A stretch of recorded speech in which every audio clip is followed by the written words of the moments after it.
And now we come to the most daring declaration that I have ever seen in the Ari HaKadosh.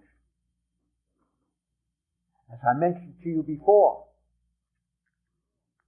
Haman is the wicked one. Haman is portrayed as the evil character in the story that unfolded on Purim.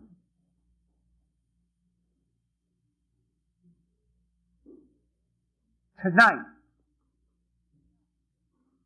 that concept is going to be completely changed.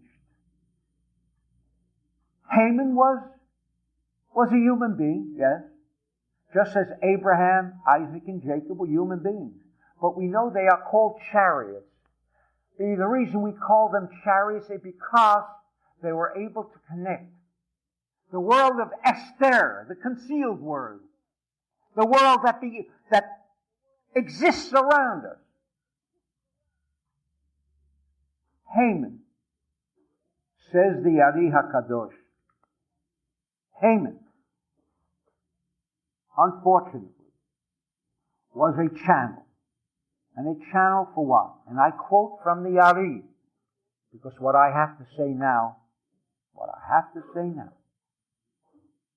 is the Ari's clue as to why we have been suffering in exile for 2,000 years.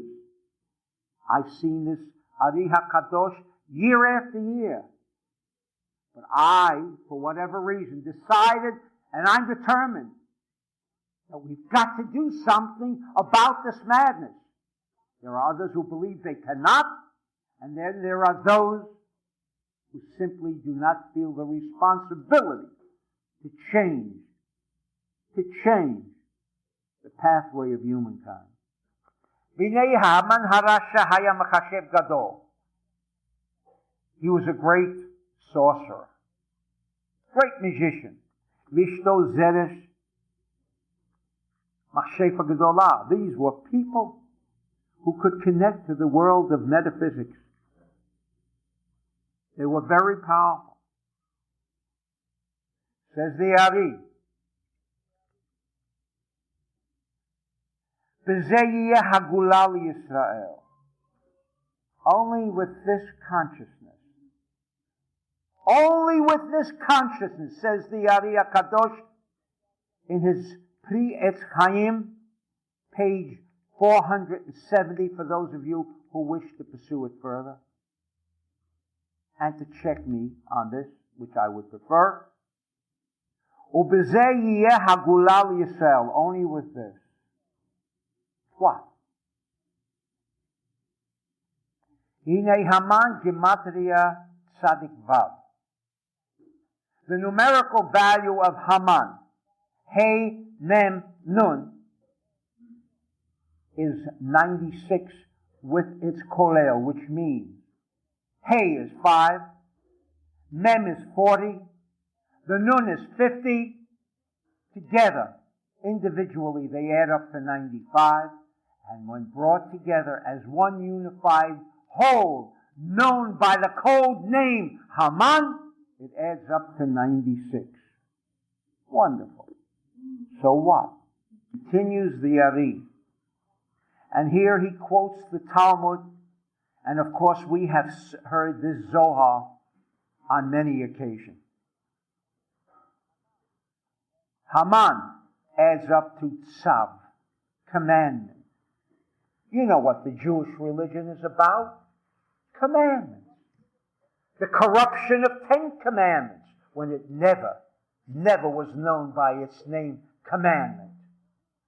How many Jews around the world know that there is no such thing as commandments? 10 utterances, not commandments. 10 utterances. Says the Talmud, the Tractate Sanhedrin, and the Zohar in Parshat, in Vayikra.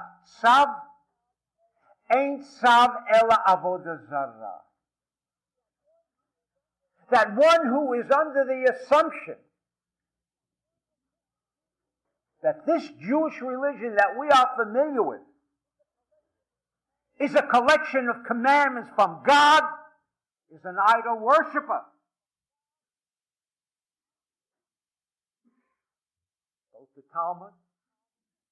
Both the Talmud and the Zohar both make the same declaration. And the Ari HaKadosh says, what was Haman? What was the enemy of Israel? The enemy of Israel was and continues to be the fact that we have remained an ignorant, illiterate people.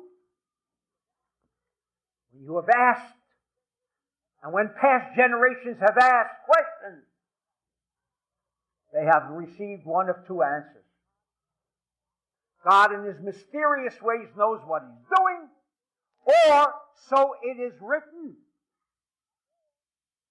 That, my friends. God says, be obedient. God says, subject yourself to me. All these are corruptions. They are idol worshiping. God never intended for us to be a purely obedient people without raising questions. Questions that are never to be raised is what we are referred to as the next generation of the kingdom of animals. They do not raise questions. But a human being who does not raise questions, nor does not understand what he is doing, is idol worshiping. He is worshiping an idol God. Because that was never the intent that God says you do. And do not ask.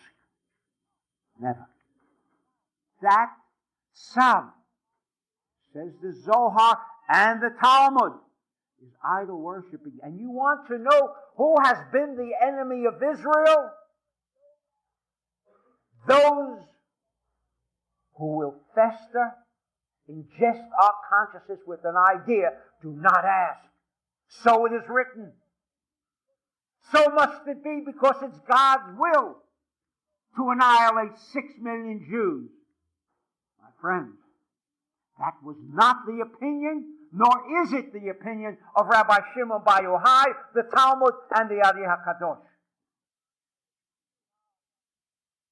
Tzav, commandment, is idol worshipping. And if you've heard those expressions, those people are guilty of prolonging this exile. And here is the enemy